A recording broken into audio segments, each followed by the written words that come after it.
Question says the correct of sulphur oxygen bond length is, कौन सी sulphur oxygen की bond length यहाँ पे proper order में arrange किया हुआ।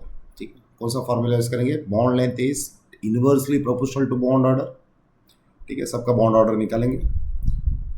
SO3 2 माइनस होता है, उसके बाद टोटल 3 रेजोनेंस होता है। 3 रेजोनेंस स्ट्रक्चर के हिसाब से अगर हम इसका बॉन्ड लेंथ निकाला है तो 4/3 दैट इज 1.33 आता है। कितना आता है इसका बॉन्ड लेंथ, बॉन्ड ऑर्डर 1.33।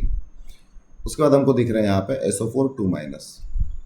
ठीक है, SO4 2 माइनस में टोटल 6 रेजोनेंस बनेंगे, और जब मैं उसका बॉन्ड ऑर्डर निकालूंगा तो it will be my 1.5 something. कितना आएगा मेरा, 1.5 समथिंग कुछ आएगा। ठीक है, SO2 का अगर हम निकाले तो SO2 2 रेजोनेंस स्ट्रक्चर बनाएगा, और 2 रेजोनेंस के साथ उसका बॉन्ड ऑर्डर होगा 1.5। कितना आएगा, 1.5 दैट इज 3/2। ठीक है, नेक्स्ट है हमारे पास SO3। SO3 का टोटल रेजोनेंस बनेगा तुम्हारा 3।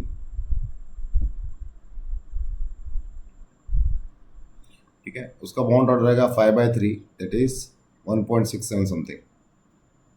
समझ में आया? तो यहाँ पे हमने सबसे पहले क्या किया, सबके बॉन्ड ऑर्डर निकाल दिए। अभी इसको अरेंज करता है, तो हमने क्या बोला, जितना बॉन्ड ऑर्डर कम होगा बॉन्ड लेंथ उतनी ही ज़्यादा होगी। तो बॉन्ड लेंथ सबसे कम किसकी है, SO3 2 माइनस की। ठीक है, तो बॉन्ड लेंथ उसकी सबसे ज़्यादा होगी। ये हम ट्रेंड निकले बॉन्ड लेंथ का।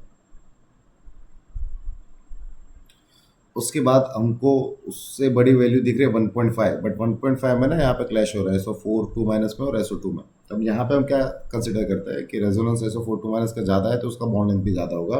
सो SO4 2 माइनस का बॉन्ड लेंथ स्लाइटली ज़्यादा होगा किससे, SO2 से। अब दिस इज क्लियर। और सबसे कम बॉन्ड लेंथ किसकी होगी, SO3 की। यहाँ पे करेक्ट ऑर्डर क्या हुआ मेरा, SO3 2 minus, SO4 2 minus, SO2 और SO3। सो बी करेक्ट ऑप्शन दिख रहा है हमको। So B is our correct option. I hope this is clear.